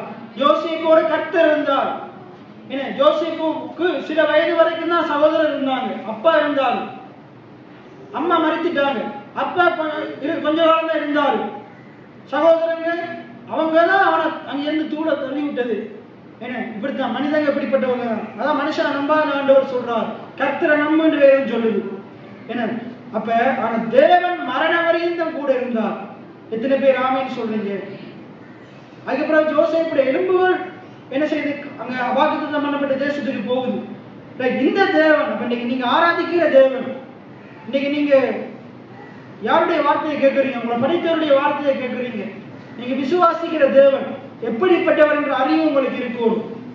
பவுலுக்கு அது இருந்தது. அவர் எப்படிப்பட்டவரா? பவுல் சொல்றார், என்னை பலப்படுத்துகிறவராய் இருக்கிறார். பவுல் என்ன சொல்றார்? என்னை பலப்படுத்துகிற இயேசு கிறிஸ்துவினாலே. அப்ப பவுலுக்கு அறிவு இருந்தது. என்னது? அவர் விசுவாசிக்கிற ஆண்டவர் என்னார் என்ற அறிவு இருந்தது. என்ன அறிவு? என்னை பலப்படுத்துகிறவராய் இருக்கிறார். எத்தனை பேர் ஆமேன்னு சொல்றீங்க? அவர் என்னை ஐஸ்வர்யமாக்குகிறவராய் இருக்கிறார், என்னை பெருக செய்கிறவராய் இருக்கிறார். அப்ப இங்க அவர் சொல்றாரு பாருங்க, சங்கீதத்தில் சொல்லுகிறார் சங்கீதக்காரன், இந்த தேவன் என்றென்றைக்கும் உள்ள சதா காலங்களிலும் நம்முடைய தேவன், மரண பரியந்தம் என்னை நடத்துவார். எல்லாம் சொல்லுங்க, மரண பரியந்தம் என்னை நடத்துவார், மரண பரியந்தம் என்னை நடத்துவார். எத்தனை பேர் ஆமேன்னு சொல்றீங்க? ரைட். அதுக்கு அடுத்தது பிலிப்பியர் வெளிப்படுத்துற சுவிசேஷம் 2:10. வெளிப்படுத்துற சுவிசேஷம் 2:10. ரைட். இப்ப நம்ம இந்த மரண வரையும் நாங்க வாழும்போது, இந்த நான் சொன்ன நான் இவ்வளவு ஆண்டுகள் நம்ம வாழும்போது, உலகம் பாவத்துக்குள்ள இருக்கிறதுனால, சர்வ சிருஷ்டியும் பாவத்துக்குள்ள இருக்கிறதுனால நிறைய பாடுகள் உடைய வாழ்க்கையில வரும், நிறைய உபத்திரவங்கள் வாழ்க்கையில வரும், நிறைய தடைகள் உடைய வாழ்க்கையில வரும், நிறைய மனிதர்கள் உங்களுக்கு எதிராக வருவாங்க, நிறைய சூழ்நிலைகள், மலை போன்ற பிரச்சனைகள், என்ன இப்படி நிறைய காரியங்கள் உடைய வாழ்க்கையில வந்து கொண்டே இருக்கும். பாவ சோதனைகள் உடைய வாழ்க்கையில வரும், மாம்சம் உங்களை ஆண்டு கொள்ள பார்க்கும், நிறைய உங்களுடைய வாழ்க்கையில குறைகள், குற்றங்கள், என நிறைய பாவங்களுக்கு அடிமையாவீங்க, நிறைய தவறான காரியங்களுக்குள்ள உட்படுவீங்க, இப்படிப்பட்ட நிறைய பாடுகள் வரும். ஆனா பைபிள் என்ன சொல்றதுன்னா, எல்லாம் சேர்ந்து அந்த வசனத்தை வாசிங்க, நான் சொல்றேன், நீங்க வாசிங்க. நீ படப்போகிற பாடுகளை குறித்து எவ்வளவும் பயப்படாதே. பக்கத்துல இருக்கிற ஆளை பார்த்து சொல்லுங்க, நீ படப்போகிற, ஏற்கனவே பட்டுக்கொண்டு தான் இருக்கிறேன் அப்படியா சொல்றாங்க, நீ படப்போகிற பாடுகளை குறித்து எவ்வளவும் பயப்படாதே, எவ்வளவும் பயப்படாதே. நீங்கள் சோதிக்கப்படும் பொருட்டாக பிசாசானவன் உங்களில் சிலரை காவலில் போடுவான். 10 நாள் உபத்திரவப்படுவீர்கள். ஆகிலும் நீ மரண பரியந்தம், ஆகிலும் நீ மரண பரியந்தம், ஆகிலும் நீ மரண பரியந்தம் உண்மையா இரு, அப்பொழுது ஜீவ கிரீடத்தை உனக்கு தருவேன். எத்தனை பேர் ஆமீன் சொல்றீங்க? பரப்புகிற பாடுகளை குறித்து உபத்திரவப்பட்டு கலங்கி வெட்டுடுத்தி கொண்டு சாம்பல்ல உட்கார்ந்து பைபிள் சொல்லல. என்ன சொல்லுது? வரப்போகிற பாடுகளை குறித்து கவலைப்படு, அழுது புலம்பு பைபிள் சொல்லல. வரப்போகிற பாடுகளை குறித்து எவ்வளவேனும் கவலைப்படாது, பயப்படாது. கர்த்தர் அதை என்ன செய்வாரு? அதை மாற்றி போடுவார். எத்தனை பேர் ஆமீன் சொல்றீங்க? பயப்படாது, கவலைப்படாது. என்ன, அதை யார் கொண்டு வர்றா? பாடுகளை யார் கொண்டு வர்றா? கீழே போட்டு சோதனைகளை யார் கொண்டு வர்றா? எல்லாம் யார்? நம்ம ஆண்டவர் தான். ஆண்டவர் கொண்டு வரல. பைபிள் கீழே சொல்லுது பாருங்க, இதோ நீங்கள் சோதிக்கப்படும் பொருட்டாக. பிசாசு தான் இந்த காரியத்தை செய்யறான். பிசாசு தான் சோதனைக்காரன். அவன் தான் வஞ்சிக்கிறவன், அவன் தான் ஏமாற்றுகிறவன். அவன் தான் என்ன செய்யறான்? பாடுகள், உபத்திரவங்கள், வேதனைகள், துன்பங்கள் மாற்று நாளே சொல்லப்படுது. இது எல்லாவற்றையும் நம்முடைய வாழ்க்கையில கொண்டு வர்றான். ஆகையினால நாங்கள் பிசாசுக்கு எதிர்த்து நிற்க வேண்டும். மரண வரை இந்த ஆண்டவருக்கு உண்மையா இருக்கணும், ஆண்டவரை நம்பி இருக்கணும், ஆண்டவரை விசுவாசிக்கணும். அப்ப ஆண்டவர் என்ன செய்வார்? நம்மளை பிழைக்க செய்வார். ஏன் பைபிள் 4 இடத்துல சொல்லுது, விசுவாசத்தினால் நீதிமான் பிழைப்பான். அதே மாதிரி இன்னொரு பிழைப்பான்ன்றதுக்கு இன்னொரு வசனம் சொல்லுது, மனுஷன் அப்பத்தினால் மாத்திரம் அல்ல, தேவனுடைய வாயிலிருந்து புறப்படுகிற ஒவ்வொரு வார்த்தையினாலும். அப்ப மனுஷன் எப்படி பிழைப்பான்? இந்த உலகத்துல வாழ்கிற நாட்கள்ல தேவனை விசுவாசிச்சு அவருடைய வார்த்தையை பேசி வாழ்றதுனால, தன்னுடைய சூழ்நிலைகளுக்கு எதிராக, தன்னுடைய வாழ்க்கையில வருகிற பாடுகள், கஷ்ட நஷ்டங்களுக்கு எதிராக தேவனுடைய வார்த்தைகளை பேசுறது மனுஷன் பிழைப்பான். எத்தனை பேர் ஆமீன் சொல்றீங்க? என்ன சொல்லுங்க? மனுஷன் அப்பத்தினால் மாத்திரமல்ல, ரொட்டியினால் மாத்திரமல்ல, புட்டினால் மாத்திரமல்ல, சோறுனால் மாத்திரமல்ல, எதனால பிழைப்பானா? தேவனுடைய வாயிலிருந்து புறப்படுகிற. நீங்க சாப்பிடுற சோறு என்ன செய்யாது? உங்க மனசுல இருக்கிற கவலையை எடுத்து போடாது, இந்த மனசுல இருக்கிற பாரத்தை எடுத்து போடாது, குடும்ப பிரச்சனையை சரி பண்ணாது. சோத்துனால நிறைய குடும்ப பிரச்சனையே வருது, அது சரி பண்ணாது. என்ன, நீங்க உண்ணுகிற ஆகாரங்கள் அது பிரச்சனையை சரி பண்ணாது. உங்களோட பசியை போக்கும், கொஞ்சம் வயிற்று நிரப்பும். என்ன, ஆனா ஆண்டுடைய வார்த்தை சகலத்தையும் பூர்த்தியாக்கக்கூடியதா இருக்குது. ஆண்டுடைய வார்த்தை எப்படிப்பட்டதா? தேவனுடைய வார்த்தையானது, ஆண்டுடைய வசனமானது குறைவற்றது, பேதைகளை ஞானியாக்குகிறதுமா இருக்குது. எத்தனை பேர் ஆமீன் சொல்றீங்க? சரி, அப்ப ஆண்டவர் என்ன சொல்றாரு? நீ படப்போகிற பாடுகளை குறித்து எவ்வளவும் பயப்படாதே, கவலைப்படாத. இந்த உலகத்துல நீங்க நீடித்த நாட்கள வாழ போறீங்க. நீங்க வாழுகிற இந்த நீடித்த நாட்கள் நிறைய கஷ்ட நஷ்டங்கள், துன்பங்கள், உபத்திரவங்கள், பாடுகள் எல்லாமே வரும். வந்தா பயப்படாத, கவலைப்படாத, கர்த்தரை நம்பி வாழு. கர்த்தர் எல்லாவற்றையும் இருந்து உன்னை விடுவிப்பார். இதுக்கு உதாரணமா ஜோசேப்பை பாருங்க. ஜோசேப்புடைய வாழ்க்கையில ஆண்டவர் சொன்னார். என்ன சொன்னாரு? என்ன சொன்னார்? உன்னை நான் என்ன செய்வேன்? ஒரு பெரிய உயரத்துல கொண்டு போய் வைப்பேன், எல்லாரும் உன்னை பணிந்து கொள்ளுவாங்க. அதை போயிட்டு அப்பா அம்மாட்ட சொன்னா அப்பா அம்மா சிரிக்கிறாங்க, நகைக்கிறாங்க, ஜோக்கடிக்காம அங்கே போன்னு சொல்றாங்க, அவங்க ஏளனம் பண்றாங்க. என்ன, அதுக்கப்புறம் சகோதரர்கிட்ட போய் சொன்னா, என்ன நீ என்ன எங்க ஆளை பாக்குறாயோ, உனக்கு நான் என்ன பண்றேன்னு வர குழியை வெட்டி குழியில தள்ளுறாங்க. என்ன, மீதி ஆணையத்தை விற்கிறாங்க. அவன் கொண்டு போய் போத்திபார்ட்ட விற்கிறான். அங்க போன போத்திபார் வீட்லயும் இவன் உண்மையா இருக்கிறான். பாருங்க, பைபிள் என்ன சொல்றது? மரண பரியந்தம் உண்மையாயிரு. எல்லாம் சொல்லுங்க, மரண பரியந்தம் உண்மையாயிரு. அவன் அங்க உண்மையா இருக்கிறான். ஆனா அங்க இருக்கிற போத்திபார் மனுஷன் என்ன சொல்றான்? இவன் என்னைய கெடுக்க பாக்குறான்னு சொல்றான். ஏன்னா இவன் இப்படி செய்யறான்னு சொல்லும் போது, ஆனா அவன் உண்மையா இருக்கிறான். ஆனா அவனுக்கு விளங்கல, அவருக்கு போத்திபாருக்கு விளங்கல. அவன் கொண்டு போய் நேரம் அங்க போடுறான், சிறையில போடுறான். அங்க பார்த்தா பானபாத்திரக்காரன் சுயம்பாகிக்கு உரிய அவங்களுடைய சொப்பனத்துக்குரிய காரியத்தை சொல்லும் போது அங்க பானபாத்திரக்காரன் அங்க ராஜாவின் இடத்துல போகும்போது இவன் போகும்போதே சொல்லித்தான் அனுப்புறான், நீங்க அங்க போகும்போது என்னையே நினைத்திருடங்கன்னு சொல்லி அனுப்பும்போது அவன் மறந்து போகிறான். ஆனா கர்த்தர் அவனை மறக்கவே இல்லை. எத்தனை பேர் ஆமீன் சொல்றீங்க? கர்த்தர் ஒவ்வொரு சந்தர்ப்பத்திலையும் நீங்க பைபிள் எடுத்து வாசிச்சு பாருங்க. கர்த்தர் யோசேப்போடு இருந்தார், கர்த்தர் யோசேப்போடு இருந்தார், கர்த்தர் யோசேப்போடு இருந்தார். எத்தனை பேர் ஆமீன் சொல்றீங்க? யோசேப்பு கர்த்தருக்கு உண்மையா இருந்தான், கர்த்தரை நம்பினான், கர்த்தரை விசுவாசிச்சான். அவனுடைய விசுவாசத்துக்கு ஏற்றபடியா கர்த்தர் அவனை உயர்த்தினான். எத்தனை பேர் ஆமீன் சொல்றீங்க? சகலமும் அவனுடைய கருத்துல கொடுக்கப்படுற அளவுக்கு ஆண்டவர் உயர்த்தினான். அப்ப இன்னைக்கு ஆண்டவர் நீங்க வாழ்கிற வாழ்க்கையில நீங்க நித்திய நீடித்த நாட்களை வாழணும் என்று ஆண்டவர் விரும்புகிறார். தொடர்ந்து அடுத்த நம்ம பார்ப்போம். நீங்க நீடித்த நாட்களை வாழணும் என்று ஆண்டவர் விரும்புகிறார். அப்ப ஆண்டவர் என்ன சொல்றாரு? நீ வாழுகிற வாழ்க்கை வந்து விசுவாச வாழ்க்கை.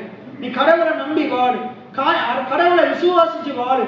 உன்னை உண்டாக்கின ஆண்டவர், உன்னை சிருஷ்டித்த ஆண்டவர் இன்னார் என்பது அறிந்து கொள்ளு, இன்னார் என்பது அறிந்து கொள்ளு. அவர் உன்னை காத்து கொள்ள வல்லவரா இருக்கிறார்.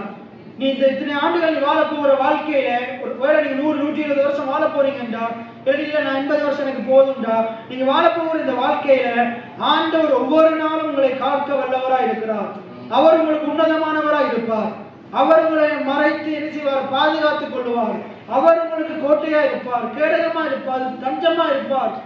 எத்தனை பேர் ஆமேன் சொல்றீங்க? அவர் சொல்றார், நானே கர்த்தர், என்னை இல்லாமல் இரட்சகர் இல்லை. அவர் ஒவ்வொரு நாளும் உங்களை ரட்சிக்க வல்லவராய் இருக்கிறார். அப்ப நீங்க பவுல் சொல்றது போல நீங்க உங்களால சொல்ல முடியுமா? நான் விசுவாசிக்கிற ஆண்டவர் இன்னார் என்பதை நான் அறிந்திருக்கிறேன். அவர் என்னை பாடுகளிலிருந்து விடுதலையாக்க வல்லவராய் இருக்கிறார், என்னை காத்துக்கொள்ள வல்லவராய் இருக்கிறார். அவரின் பரிகாரியாகிய கர்த்தராய் இருக்கிறார்.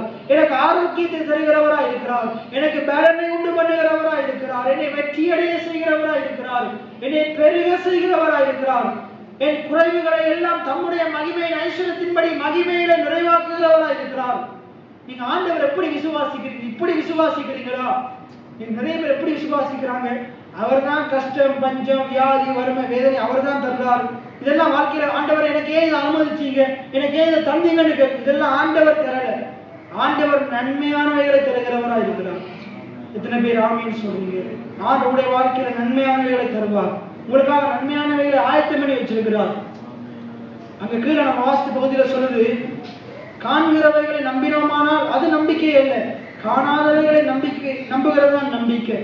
என விசுவாசமானது நம்பப்படுகிறவைகளின் உறுதியும் காணப்படாதவைகளின் நிச்சயமா இருக்குது. பைபிள் சொல்லுது, காணாதவைகளை நம்பினோமானால் அந்த நம்பிக்கை, அந்த நாங்க நம்புகிற அந்த நம்பிக்கை நிறைவேறுவதற்கு பொறுமையோடு காத்திருப்போம்.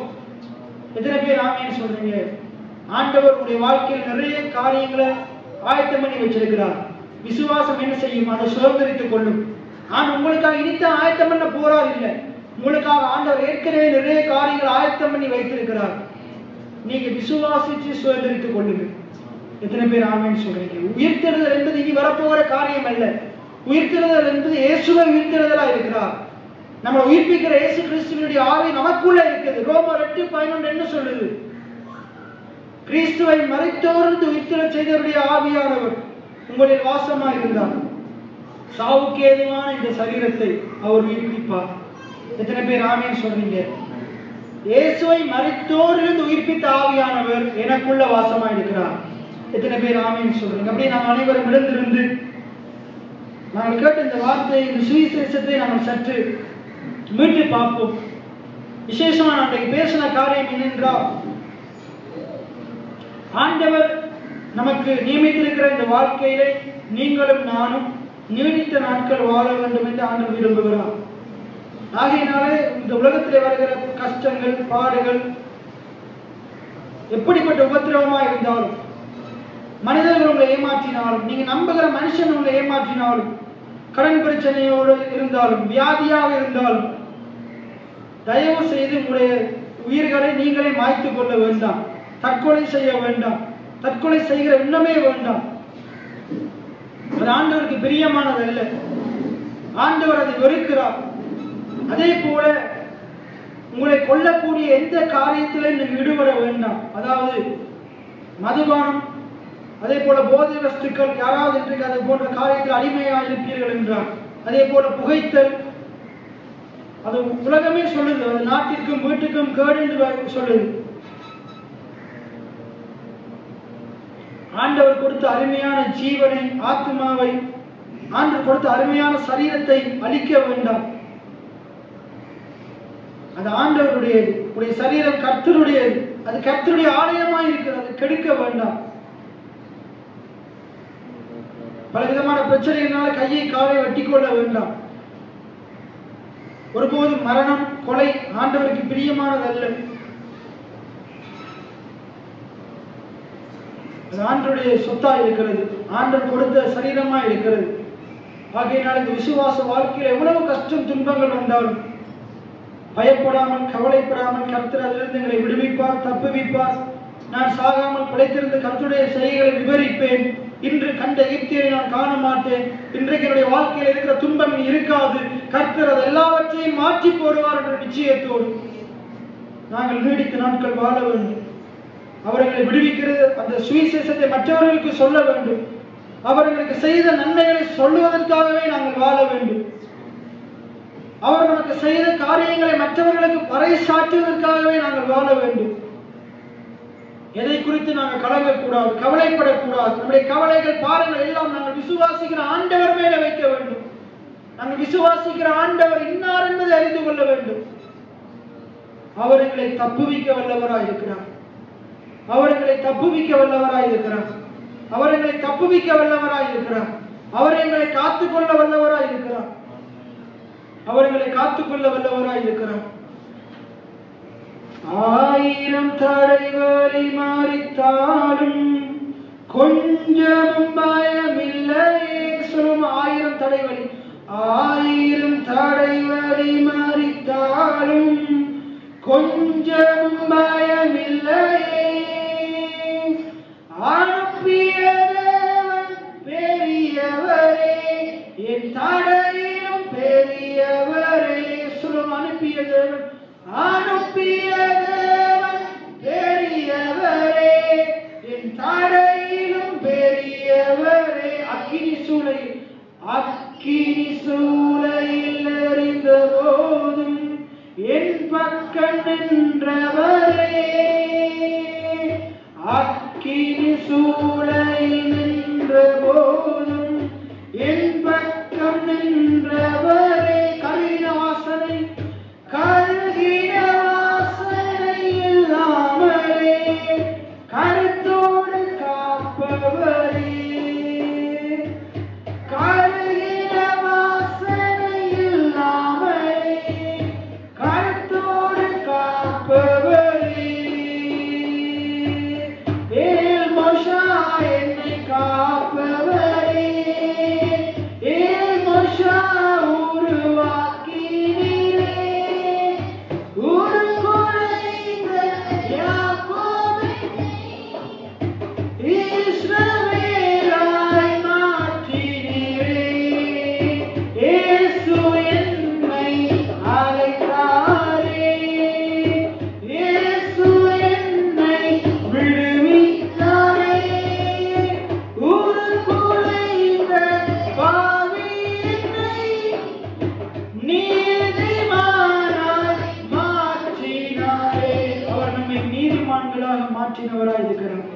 தாயின் கருவிலே உருவான நாள் முதலாய் அவர் நம்மை முன்னறிந்து, முன்குறித்து, அழைத்து, நீதிமான்களாக்கி நம்மை மகிமைப்படுத்துகிறவராய் இருக்கிறார். அவருடைய இரத்தத்தினாலே அவர் கழுவி சுத்திகரித்திருக்கிறார். உடைய பாவங்களுக்கு தக்கதாக அவர் செய்ய மாட்டார். உடைய அக்கிரமங்களுக்கு தக்கதாக அவர் செய்ய மாட்டார், சரிகட்ட மாட்டார். அவருடைய பாவங்களை எல்லாம் கடலினாலத்திலே போட்டு விட்டார். முதுகுக்கு பின்பாக எறிந்து விட்டார். அவர் மேகத்தை போல, கார்மேகத்தை போல விலக்கி விட்டார். அவர்களை மன்னித்து இருக்கிறார். நீங்கள் அவராலே, உங்களில் அன்பு கூறுகிற ஆண்டவராலே அதிகமாய் மன்னிக்கப்பட்டவர்களாய் இருக்கிறீர்கள். மன்னிக்கப்பட்டவர்களாய் இருக்கிறீர்கள். அந்த மன்னிப்பை பெற்றுக் கொண்டவர்களாக, அந்த மன்னிப்பின் நிச்சயத்தை பெற்றுக் கொண்டவர்களாக, ரட்சிப்பின் நிச்சயத்தை பெற்றுக் கொண்டவர்களாக இயேசுவுக்காக வாழுங்கள். இயேசுடைய நல்ல செய்தியை பறைசாற்றுவதற்காக வாழுங்கள். நீடித்த ஆண்டுகள் வாழ பிரயாசப்படுங்கள். எதற்காக என்றால் வேறு எந்த நோக்கத்துக்காகவும் அல்ல, ஆண்டவரை பற்றி அனைவருக்கு சொல்லும்படியாக, என் வாழ்க்கை மூலமாக ஆண்டவருக்காக நான் வாழ்ந்து காட்ட வேண்டும்படியாக ஆண்டவர் என்னை வாழ வைக்கிறார், என்னை பிழைக்க வைக்கிறார் என்பதை அனைவருக்கு சொல்லும்படியாக வாழ்ந்து காட்டுங்கள். அப்படி நாம் அனைவரும் கண்களை மூடி இருக்கும் போது குமாரன் அந்த வார்த்தைகளை ஒப்புக் கொடுத்து ஜெபம் பண்ணி கொள்ளுங்க.